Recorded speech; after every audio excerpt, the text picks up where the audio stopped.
Good evening friends and my students. स्वागत है आपका हमारे इस यूट्यूब चैनल पर जिसका नाम है ट्रिकी साइंस हब। हमेशा की तरह अभी जस्ट आज भी 22 सितंबर को 2 ही दिन का एग्ज़ाम था। झारखंड सीजीएल का ख़त्म हुआ तो झारखंड सीजीएल का जो 21 सितंबर का एग्ज़ाम था उसका पेपर 2 का हिंदी का सॉल्यूशन लेकर मैं आ गया हूँ सटीक आंसर की के साथ। जो मुझे नहीं मिला, नहीं पता चला, उसे मैंने छोड़ दिया है। बट ऐसे क्वेश्चन बहुत कम ही हैं, 4 या 5 हैं, ठीक है। वो आप लोग अपना बुक से सर्च कर सकते हैं। मैंने पूरा कोशिश किया है कि ये एररलेस रहे। फिर भी आप लोगों को कोई डाउट हो, कोई प्रॉब्लम आए तो कमेंट बॉक्स में ज़रूर लिखें, ओके। मैं इसको ज़रूर रिस्पॉन्स दूंगा। तो ठीक है, मेरे मेहनत को सार्थक करने के लिए, हमको सपोर्ट करने के लिए आप सब्सक्राइब करें, शेयर करें, लाइक करें, मेरे लिए ये काफ़ी रहेगा। तो चलिए स्टार्ट करते हैं। सबसे फर्स्ट क्वेश्चन है, मेरी असफलताएं रचना की विधा क्या है। तो ये एक आत्मकथा है जो बाबू गुलाब राय ने लिखी है निबंध के रूप में। सिंहावलोकन किसकी रचना है। तो सिंहावलोकन यशपाल की रचना है, ठीक है ना। यह एक आत्मकथा है। हिंदी में आलोचना विधा का आरंभ 19वीं सदी के उत्तरार्ध में हुआ था। तो यहाँ क्वेश्चन पूछ रहा है किस युग से। तो भारतेंदु युग से। अगला क्वेश्चन है 4th नंबर, याद रखिएगा ये डी सीरीज का क्वेश्चन है, ठीक है। किस सीरीज का है, डी सीरीज का। तो एग्जैक्ट लाइन बाय लाइन मिला सकते हैं डी सीरीज वाले, और बाकी लोग क्वेश्चन के हिसाब से मिलाइएगा, ठीक है। आगे बढ़ते हैं। मेरा जुबना नवेल रा भयो है गुलाल, कैसे घर दीनी बकस मोरी माल। ये काव्य पंक्तियों के रचयिता कौन है। तो अमीर खुसरो हैं। 5वां में आते हैं, रचना काल के अनुसार श्रीधर पाठक के निम्नलिखित रचनाओं का सही अनुक्रम बताएं, ठीक है। तो सही अनुक्रम है हमारा बी नंबर है। एकांतवासी योगी पहले लिखा गया, उसके बाद उजड़ ग्राम, उसके बाद श्रांत पथिक, उसके बाद सांध्य अटन। 6ठे नंबर में आते हैं, मैच द कॉलम है। तो 6ठे में हमको कॉलम को मैच करना है। सूची 1 में कुछ पंक्तियाँ दी हुई हैं, सूची 2 में उसके कवि के नाम लिखे हुए हैं। हौसब कभी न केर पछी लागा, ये मलिक मोहम्मद जायसी ने अपने पुस्तक पद्मावत में लिखी है। कवित विवेक एक नहीं मोरे, गोस्वामी तुलसीदास ने लिखी है। प्रभु जी हों पतितन कोटि को, ये ग नंबर है, इसको किसने लिखा है, सूरदास ने। अब तो अजपा जपु मन मोरे, इसको लिखा है मलुकदास ने। मतलब 6ठा का ऑप्शन नंबर ए सही हो जाएगा, ब द य स। 7वां में आते हैं। तो स्थापना और कथन, तर्क और कारण दोनों गलत हैं। क्यों, देखिएगा ध्यान से। हृदय सहित समाज में उत्पन्न होने वाला हर व्यक्ति सहृदय और सामाजिक होता है, मान लीजिए ये कथन है। इसीलिए साहित्य शास्त्र में उनके लिए किसी गुण अथवा लक्षणों का उल्लेख नहीं किया गया है। दोनों बात गलत है, ठीक है। सुजान कुमार किस सूफी प्रेमाख्यान का नायक है। सुजान कुमार तो हो जाएगा चित्रावली, ऑप्शन नंबर बी। हम जानबूझ के ऑप्शन नहीं बोल रहे हैं क्योंकि ABCD 4 तरह के सीरीज थे, तो आप लोग सिर्फ और सिर्फ क्वेश्चन और आंसर के ऑप्शन पर ध्यान दीजिएगा। 9th क्वेश्चन नंबर, निम्नलिखित में से कौन सी रचना मैथ्यू अर्नोल्ड की नहीं है। तो कौन है उसको देख लेते हैं। कल्चर एंड एनार्की उनकी है, लिटरेचर एंड डॉगमा भी उनकी है, essays on church and state भी उनकी है। तो बच गया option D, the cocktail party, जो उनकी रचना नहीं है। तो किसकी है, T.S. एलियट की। आगे बढ़ते हैं, 10th नंबर में आते हैं। निम्नलिखित में से कौन सा एक रीति मुक्त कविता है। तो बोधा रीति मुक्त कवि है, सॉरी कविता कह दिए। तो रीति मुक्त कवि में हमारा ऑप्शन में यहाँ क्या मिल रहा है, बोधा। न तो बिहारी है, न देव है, न भूषण है, लेकिन मुक्त कवि, रीति मुक्त कवि और कौन कौन है, शेख आलम, घनानंद ठाकुर और द्विजदेव हैं। 11th क्वेश्चन, लेकिन जोर देकर कहना चाहता हूँ कि अगर इस्लाम नहीं आया होता तो भी इस साहित्य का 12 आना वैसा ही होता जैसा आज है। भक्ति काल के संदर्भ में यह बात हजारी प्रसाद द्विवेदी ने कही थी। निम्नलिखित में से कौन सा एक मोहन राकेश का रचना नहीं है। तो जो है पहले देख लेते हैं। प्यालियाँ टूटती हैं, लहरों के राजहंस और अंधेरे बंद कमरे, ये तीनों हैं, अंडे के छिलके नहीं हैं। हिंदी गद्य रूपों में सबसे प्राचीन किसको माना जाता है। तो अमीर खुसरो की हिंदी को माना जाता है। रानी केतकी की कहानी शैली की दृष्टि से है, तो इसमें ऐसा कोई ऑप्शन नहीं है जो उस तरह से मिले, ठीक ना। लेकिन इसको आप लोग देखें तो ये मनोरंजक है, मनोरंजक है। इसमें तिलिस्म दिखाया गया है, जादूगरी दिखाया गया है, प्रेम है, रोमांस है, युद्ध है, हिंसा है। इसकी रचना इंसा अल्लाह खान ने खड़ी बोली में 1803 में की थी। अगला क्वेश्चन है, प्रेत बोलते हैं, यह किसका उपन्यास है। तो राजेंद्र यादव का। ठीक है, 1959 में प्रकाशित हुआ। दिव्या उपन्यास की रचना किसने की थी? तो यशपाल ने। विपथगा कहानी संग्रह की रचना किसने की थी? तो सच्चिदानंद हीरानंद वात्स्यायन, जिनको शॉर्ट में अज्ञेय कहते हैं, उन्होंने की थी। ब्रह्म राक्षस किसकी कविता है? तो मुक्तिबोध की। उनका पूरा नाम है गजानन मानव मुक्तिबोध, याद रखिएगा। यहाँ अगर ब्रह्म राक्षस की जगह पर फिर भूल गया, खैर आगे बढ़ते हैं। मुद्रा राक्षस रहता, याद पड़ गया। अगर ब्रह्म राक्षस यहाँ पर मुद्रा राक्षस रहता तो विशाख दत्त हो जाते आंसर। आवारा मसीहा किसकी कृति है? तो विष्णु प्रभाकर की। रुकोगी नहीं राधिका, ये किसका उपन्यास है? तो उषा प्रियंवदा का। मदन मोहन किस उपन्यास के पात्र हैं? तो परीक्षा गुरु के। कबीर बानी के डिटेक्टर हैं, यह बात किसने कहा था? तो हजारी प्रसाद द्विवेदी ने। ठंडा लोहा की रचना किसने की थी? तो धर्मवीर भारती ने। विलियम वर्ड्सवर्थ ने काव्य का प्रतिपाद्य किसको माना है? तो जनसाधारण के जीवन और प्रकृति को। उपनिवेश में स्त्री आलोचनात्मक रचना किसने लिखी थी? तो प्रभा खेतान ने। अब आइए भाषाविद उनके ग्रंथों को सुमिलित करते हैं। कामता प्रसाद गुरु, तो ये हो जाएगा हिंदी व्याकरण। किशोरी दास वाजपेयी, तो ये हो जाएगा हिंदी शब्दानुशासन। उदय नारायण तिवारी, तो ये हो जाएगा हिंदी भाषा का उद्भव और विकास। राम विलास शर्मा, तो ये हो जाएगा भाषा और समाज। फिर से आ गया, भाषाविद को ग्रंथों के साथ सुमिलित करना है, ठीक है। आते हैं समाधिता। समाधिता की रचना किसने की? तो पंत ने। सामधेनी का 1947 में रचना किसने किया? दिनकर ने। गीता कुंज की रचना सूर्यकांत त्रिपाठी निराला ने। और प्रेम प्रतीक की रचना जयशंकर प्रसाद है। आगे बढ़ते हैं। मैथिली शरण गुप्त के लिखे हुए 4 कृति का रचना का नाम दिया है, जिसको अनुक्रम में बैठाना है। तो याद रखिएगा, पहले भारत भारती लिखा था उन्होंने, फिर साकेत, फिर यशोधरा, फिर द्वापर, ठीक है। याद रखने का ट्रिक है भाषा यशोदा, भाषा यशोदा, याद रखिएगा। निर्विकार में कौन सा समास है? तो अव्ययी भाव है, पता ही है। अव्ययी भाव में क्या होता है? उपसर्ग से आप लोग पता लगा सकते हैं। सर्वनाम से बना हुआ भाववाचक संज्ञा, तो अपना से अपनापन। कोष्टक में जो दिया है डबल इन्वर्टेड कॉमा, इसको उद्धरण चिन्ह कहते हैं। पानी पानी हो जाना मुहावरे का अर्थ है शर्माना या लाज, अपना लज्जा बचा के रखना, जान बचाना किसी तरह से, सॉरी। चोरी पकड़े जाने पर भोला पानी पानी हो गया, मैंने बिल्कुल शर्मिंदा हो गया, ये सटीक रहेगा, बिल्कुल शर्मिंदा हो गया। ढक्कन में अन प्रत्यय है। तत्सम कवि है। संदिग्ध वर्तमान का उपयोग हुआ है, तीर्थयात्री गंगा में स्नान करते होंगे।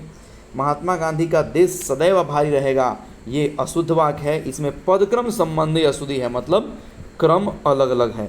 देश हमेशा या सदैव महात्मा गांधी का आभारी रहेगा, ये है शुद्ध लाइन। कौन निम्नलिखित में से दीर्घ स्वर नहीं है? दीर्घ स्वर 60 होते हैं, इस चारों के चारों दीर्घ स्वर हैं, ये सवाल गलत है। यरलव को अंतस्थ व्यंजन कहते हैं। नाक कौन सा शब्द है? तो रूढ़। रूढ़ ऐसे शब्द को कहते हैं जिनके खंड करने पर उनका अर्थ ना निकले। ना और क कर दी तो न तो ना का अर्थ है न क का अर्थ है। कितने लोग जबरदस्ती कहते हैं कि ना मैंने नहीं होता है, तो नहीं पूरा नहीं ना हुआ और उपसर्ग भी नहीं है। जो संज्ञा सर्वनाम आदि से जुड़कर नया शब्द की रचना करता है, उस प्रत्यय को तद्धित प्रत्यय कहते हैं। उसी तपस्या से लंबे थे देवदार 2-4 खड़े, इसमें कौन सा अलंकार है? तो प्रतीप अलंकार है। भाव जिसके हृदय में रहता है उसे आश्रय कहते हैं। दोहे और रोले के क्रम को मिलाने पर कुंडलियाँ नामक छंद बनता है। वर्तनी के दृष्टि से अशुद्ध शब्द कौन है? आध्यात्म है, जबकि अध्यात्म लिखाता है। समुद्रगुप्त भारत का नेपोलियन था, तो नेपोलियन व्यक्तिवाचक संज्ञा हो गया। जहाँ समानता की बात संभावना के रूप में की जाए तो वह कौन सा अलंकार होता है? उत्प्रेक्षा अलंकार। आप लोग ध्यान दीजिएगा, हम स्पीड में बोल रहे हैं, जानते हैं क्यों? आजकल जनरेशन जो है बड़ी तेज़ है। वो वीडियो अगर बनाइएगा बिल्कुल धीमा तो उसको 1.25x, 1.5x, 1.75x या 2x करके स्पीड में देख लेता है। तो हम ऐसा स्पीड में बोले हैं कि आपको स्पीड करने की ज़रूरत है ही नहीं। मैं कोशिश करता हूँ कि मेरा वीडियो छोटा रहे। महिला आंचल उपन्यास में प्यारू किसके पास नौकरी करता था? ठीक ना, ये भी हमको कंफर्म नहीं मिला था, ये मैंने तहसीलदार साहब लगाया है, आप लोग जरूर देख लीजिएगा और कमेंट में बताइएगा मेरा सही है या गलत, क्योंकि आप लोग के पास सोर्स बहुत है, मेरे पास सोर्स उतने नहीं है। होरी ने भोला से कितनी कीमत पर गाय खरीदी? तो 80 रुपये में। हर हिंदुस्तानी की यही हालात है, 2 पैसे की जहाँ किफ़ायत हो वहाँ मुँह मारता है, यह किसका कथन था? ठीक है, तो होरी और भोला किस में है? तो गोदान में हो जाएगा। गोदान में ये राय साहब बोल सकते हैं। मधुआ कहानी किस कहानी संग्रह से संबंधित है? तो ये हो जाएगा आंधी, जो 1931 में जयशंकर प्रसाद के द्वारा लिखी गई थी। नीलम देश की राजकन्या कहानी में राजकन्या को अकेलापन ग्रसित करता है। इसके लेखक कौन है? जैनेन्द्र कुमार हैं। अभिशप्त कहानी के अनुसार अमीन उदौला पार्क किसके मकान के पास था?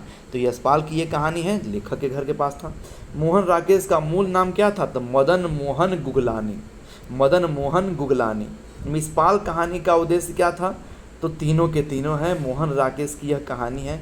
इसमें संवेदनशील समाज में बदसूरत स्त्री की पीड़ा, अकेलापन की समस्या, स्त्री का स्वाभिमान और स्त्री पुरुष के संघर्ष को दिखाया गया है। दिल्ली में एक मौत कहानी में एक सेठ हैं दीवान चंद।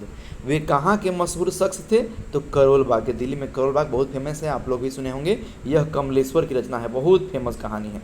वापसी कहानी के गजाधर बाबू रेलवे में काम करते थे। ठाकुर का कुआं किस पत्रिका में प्रकाशित हुआ था? तो हमको बुक में या सोर्स में मिला कि लोक भारती में 1932 में प्रकाशित हुआ। ठीक ना, आप लोग देख लीजिएगा। यहाँ हंस मतवाला, जमाना और जागरण है, तो सबसे ज़्यादा हमको जमाना सुटेबल लगा। डॉक्टर मुखर्जी कहाँ के रहने वाले थे?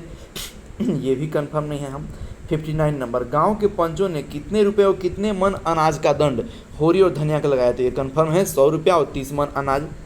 राग दरबारी का पात्र बद्री कौन था? तो वैद्य जी का बड़ा बेटा था। इसकी रचना श्रीलाल शुक्ल ने की थी 1968 में।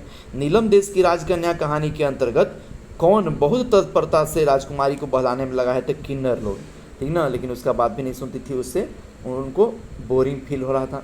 कौन सी भाषा औष्टिक समूह से संबंधित है? तो ये हो जाएगा खासी, जो मेघालय के जयंतिया, खासी और जयंतिया की पहाड़ियाँ हैं। डोगरी भाषा कहाँ बोली जाती है? तो जम्मू और कश्मीर में। नवनीत शब्द का अर्थ क्या है? मक्खन है, ठीक ना। नवीन और नवनीत में दोनों में बहुत अंतर है, याद रखिएगा। राग दरबारी का पात्र रंगनाथ किस विषय में शोध कर रहा था? तो इतिहास में। उत्तर भारत की खड़ी बोली दक्षिण में जाके किस नाम से फेमस हुई? दक्षिणी हिंदी या दक्कनी हिंदी। आधुनिक काल के द्वितीय चरण को किस काल की संज्ञा दी जाती है? तो जागरण काल की। इनमें कौन सा कवि दो युगों के संधि स्थल पर अवस्थित था? तो अयोध्या सिंह उपाध्याय हरिऔध। छत्र प्रकाश किसकी रचना है? तो लाल कवि की। आचार्य रामचंद्र शुक्ल ने प्रेमाख्यान काव्य परंपरा का प्रथम कवि किसे माना है? तो मलिक मोहम्मद जायसी को।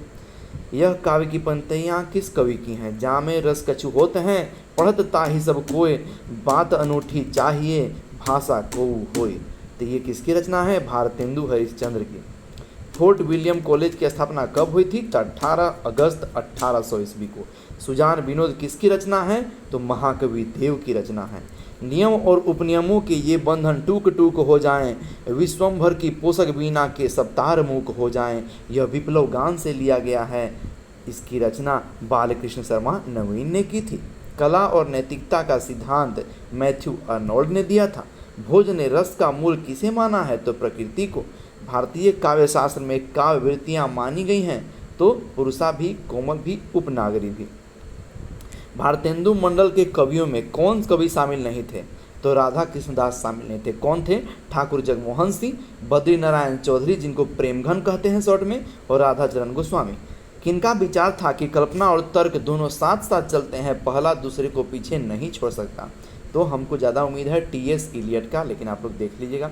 मैला आंचल उपन्यास में किस चरित्र को देखकर कुत्ते दूर से पहचान लेते थे? तो कालीचरण को। किसे छायावाद का जनक कहा जाता था? तो जयशंकर प्रसाद को। आधे अधूरे नाटक में पुरुष पात्रों की संख्या कितनी है? तो 5 है। वाक्य रसात्मक काव्यम, ये विश्वनाथ जी का कथन था। रामचंद्र शुक्ल जी के आधुनिक काल के प्रथम उत्थान का समय 1925 से 1950 माना जाता है। निम्नलिखित में से कौन सच्चिदानंद, हीरानंद, वात्स्यायन, अज्ञेय का काव्य संग्रह नहीं है? तो आत्मा की आंखें उन्होंने नहीं लिखी हैं। तो कौन लिखी हैं? कौन लिखे हैं? इत्यलम लिखे हैं, वो महावृक्ष के नीचे लिखे हैं, और बावरा अहेरी लिखे हैं। बतरस लालच लाल की मुरली धारी लुकाए, यह दोहा लाल बिहारी जी की है। जायसी की पद्मावत रचना की भूमिका में दिल्ली के शेर शाह की बहुत प्रशंसा की गई है। तुलसीदास जी के रामचरितमानस को किसने लोक मंगल की साधनावस्था को काव्य माना है? तो रामचंद्र शुक्ल ने माना है। हिंदी को संघ की राजभाषा बनाने के लिए श्री गोपाल स्वामी आयंगर, G.S. आयंगर भी इनको शॉर्ट में कहते हैं। भाषा की सबसे छोटी इकाई ध्वनि है। ध्वनि से वर्ण, वर्ण से स्वर बनते हैं। और स्वर और व्यंजन से शब्द बनते हैं। अनुमतिवाद किसकी रचना है? तो आचार्य शंकुक की। मेरे राम का मुकुट भीग रहा है, विद्या निवास मिश्र। रेत समाधि गीतांजलि श्री। खड़ी बोली में खड़ी शब्द का प्रयोग लल्लू लाल ने किया था। भारतीय काव्य शास्त्र में भावक से अभिप्राय दर्शक से है। किस संप्रदाय में कृष्ण के वामांग में राधा के साथ कृष्ण की उपासना का विधान है? तो निम्बार्क संप्रदाय में। रासो काव्य परंपरा में गेय काव्य कौन सा है? तो बीसल देव रासो।